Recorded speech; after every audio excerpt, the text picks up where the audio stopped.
Olá, eu sou o professor Davis e estaremos juntos numa empreitada discutindo, debatendo, compreendendo a disciplina O Sujeito da Educação de Jovens e Adultos. Esse jovem adulto que é um ser especial, já foi todo construído socialmente, culturalmente, politicamente e ele já é ativo economicamente. Quem é ele? Como foi todo o seu processo de construção? Como ele interfere? Como ele aprende? É essa complexidade que estaremos trabalhando nessa disciplina. Nesse primeiro momento, estaremos compreendendo melhor como ele foi construído todo esse processo de construção. Veremos alguns conceitos específicos. Esse é o objetivo principal dessa disciplina. Então, iremos ver a convivência, fator radical na vida do homem. Afinal, estamos sempre partindo da ideia central que na sociologia nós não vivemos isolado, a gente depende de um do outro. Essa interação, essa integração, essa composição é o ponto principal para que a gente possa ser construído e construir também. Depois veremos a experiência do social, as afinidades e as diferenciações. Afinal, nós temos que ter, dentro das milhões de diferenciações que nós temos um com o outro, econômico, socialmente, culturalmente, nós temos aspectos que nos deixam iguais. Até porque se não tivéssemos, nós não viveríamos em sociedade. E por último, estaremos conhecendo um pouquinho mais de como esses conhecimentos e os modos de conduta são aprendidos, são compreendidos e são repassados, para que haja uma permanência. Após isso, teremos o objetivo central da nossa disciplina, que é compreender o processo de construção desse indivíduo num ser social. Como esse processo ocorre, E aí estaremos trabalhando especificamente um conceito essencial que é de socialização. E a partir daí, reconhecer que dentro das nossas determinações biológicas, nós temos aspectos sociais. Assim como nos aspectos sociais, também temos a interferência biológica. E é sobre isso que eu venho te convidar a trabalharmos a partir de agora. Vamos compreender um pouquinho uma seguinte situação. Vocês nesse momento devem estar vendo, você nesse momento deve estar vendo uma imagem, que é de um restaurante ou de uma lanchonete. Especificamente, mesmo que tenham aqui pessoas extremamente diferentes, seja econômico, seja culturalmente, seja socialmente, alguns com uma roupa um pouco mais formal, alguns outros mais descontraídos, alguns conversando mais baixinho ali com a sua namorada, com o seu namorado, outros brincando um pouco mais por alguma comemoração.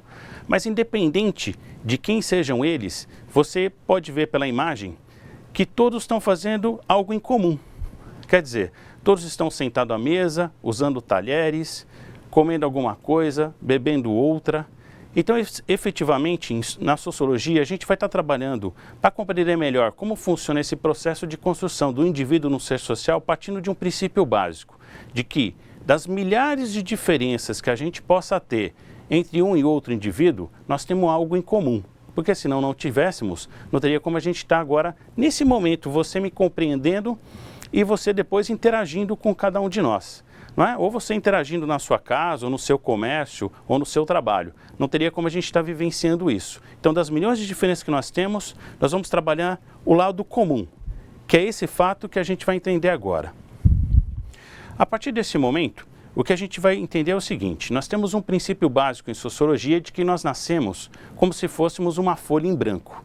Então, ao contrário da psicologia, ao contrário da filosofia, que acredita-se que a gente já nasce com alguns instrumentais sociais, como a nossa língua, a nossa convivência, as nossas interações, na sociologia isso é um pouco diferente. Nós acreditamos que nós nascemos como se fosse uma folha em branco, como se fosse um caderno no início do semestre, mas que fosse construído e sendo escrito continuamente durante a nossa vida inteira. É como se nós estivéssemos ali, todo em branco, e fosse inculcado em cada um de nós milhões de informação, quer dizer, os modos de agir, os modos de pensar, os modos de sentir, os modos de refletir, o modo de ver a sociedade de acordo com aquela comunidade com a qual nós vivenciamos. E é isso que nos faz ser diferente, por exemplo, de um brasileiro é diferente do americano, que é diferente de um japonês. Não só por suas condições físicas, mas também na sua modo de ver as coisas, de alimentação, de gosto musical, das suas interações, do que cada um dá de importância. E quem faz isso, particularmente, isso não nasce conosco. Nós vamos sendo construídos continuamente. Possivelmente, nesse momento, você deve estar se perguntando, caramba, professor, mas será que isso é verdade? Então, eu vou citar um exemplo de duas meninas que ocorreram na Índia. Você deve estar vendo as fotos delas agora. Elas se chamam-se Amala e Kamala. Elas foram encontradas numa floresta da Índia em 1921, quer dizer, no início do século XX. A Amala tinha 8 anos e a Kamala 4. Ninguém sabe como elas chegaram nessa situação. Não sabe se houve um acidente de avião e de repente elas foram sobreviventes, se de repente elas fugiram de casa, se os animais as pegaram em casa. Até hoje ninguém tem uma explicação. Mas o fato principal foi que elas foram encontradas por um pessoal que estava fazendo uma caça nessa floresta, e ao chegarem lá, se depararam com essas duas meninas, que estavam junto com lobos, vivendo muito bem. E aí elas andavam de maneira quadrúpede, como os animais a qual elas estavam vivendo, dilaceravam carne, comiam só carne crua, então elas dilaceravam com os dentes, não utilizando as mãos como um instrumental, como nós fazemos. E, particularmente, não falavam nada, apenas uivavam como seus velhos companheiros. Elas foram pegas, foram levadas para a capital, na Índia, e depois levadas para a Inglaterra, que a Índia era sob dominação da Inglaterra. E ao chegar lá, a Kamala, que tinha 4 anos, logo faleceu, não conseguindo interagir, não conseguindo conviver com seres humanos. Enquanto a Amala ainda viveu mais 4 anos, então faleceu com 12 anos. A Amala chegou ainda a ficar de maneira bípede, como nós. Roupa foi algo quase impossível de que ela colocasse, mas foi muito forçado a isso. Falar, nem pensar. Mas o fato principal de toda essa história, triste e alegre ao mesmo tempo, é que a Amala, ao final da sua vida, ainda não conseguia conviver direito com outros seres humanos, mas era aceita tranquilamente por outros animais, que não haviam como ser diferente deles. E ela também convivendo tranquilamente como se fizesse parte daquele grupo. Isso demonstra claramente que todos nós nascemos em branco, porque se não fosse assim, elas falavam, elas andavam como a gente, e não foi esse o fato. Então foi a partir das pesquisas de encontrá-las que a sociologia começou a estabelecer essa situação de que nós nascemos como uma folha em branco. Dessa história da Amala e a Kamala, a gente teve alguns desdobramentos, né? Como o menino Mowgli, que alguns de vocês devem ter assistido algum desenho, algum filme, o Tarzan, por que não? Né? Que também veio dessa situação. É certo que o Tarzan foi uma situação um pouco diferente porque ele já falava, né? Já era mais adulto, mas no caso delas não. Elas foram encontradas e permaneceram assim até quase a sua morte, na mesma situação.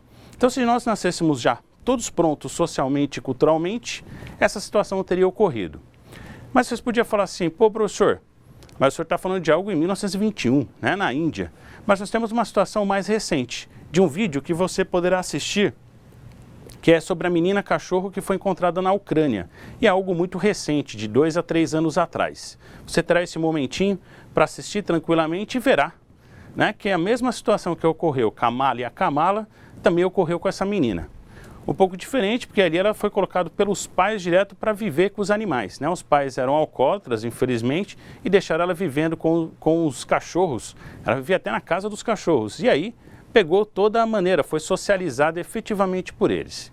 Então, nesse momento, eu te convido a gente discutir um conceito primordial que até agora a gente conversou sobre ele, mas que agora a gente vai adentrá-lo efetivamente, que é um conceito principal da sociologia, chamado socialização. E aí eu peguei um conceito efetivo, dentre vários que existem, do Elie Chinoy, que é um livro clássico brasileiro de sociologia. Vejam que até a data é meio antiga, 1967. Mas ele diz para a gente uma construção bem efetiva. A socialização é um processo complexo. E aí eu quero te chamar a atenção para esse ponto.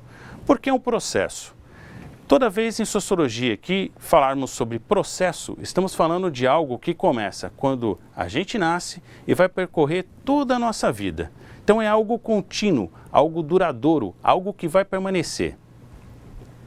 Por outro lado, ele continua falando o seguinte, é um processo complexo de múltiplas faces. Então quer dizer, é um processo que vai ocorrer em vários momentos, em vários locais, com vários indivíduos e com vários grupos que a gente vai pertencer.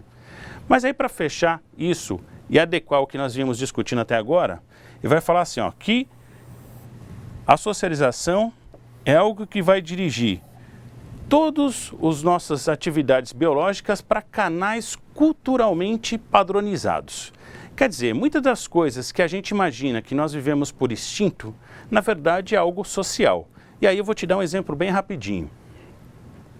Acredito que você, nesse momento, esteja querendo até ir no banheiro e está segurando o xixizinho. Então esse músculo que segura o xixi, na verdade é um músculo que é socialmente construído. Biologicamente nós não temos esse músculo na bexiga. Até por isso que a gente usava a fralda quando era criança. Mas uma, duas, milhões de vezes, quando você saía com seus pais numa loja e ele falava, ó, eu tô com vontade de fazer xixi, eles falavam, ó, segura um pouquinho, já estamos chegando em casa, mais um pouquinho, segura aí, segura aí. Isso foi uma, duas, 300 mil vezes. Isso fez com que esse músculo fosse aparecendo, fosse desenvolvendo e hoje você consegue fazer isso. Vejam, aí é um exemplo bastante simples, mas que demonstra claramente de como esses impulsos biológicos vão sendo canalizados para algo que a sociedade espera da gente. Então, nesse sentido, acredito que a gente consiga fechar e compreender melhor que toda a nossa formação não é culturalmente determinada, mas a gente foi sendo construído continuamente num processo de inculcação de todas essas regras, de todas essas normas, de toda a forma de pensar e agir que a sociedade a qual a gente vive vai fazer em cada um de nós. E por fim, eu te convido para a nossa próxima unidade, que é compreender como toda a sociedade está em cada um de nós. O processo de socialização é que faz isso. Agora nós vamos esmiuçá-lo cada vez mais. Te convido a continuar conosco.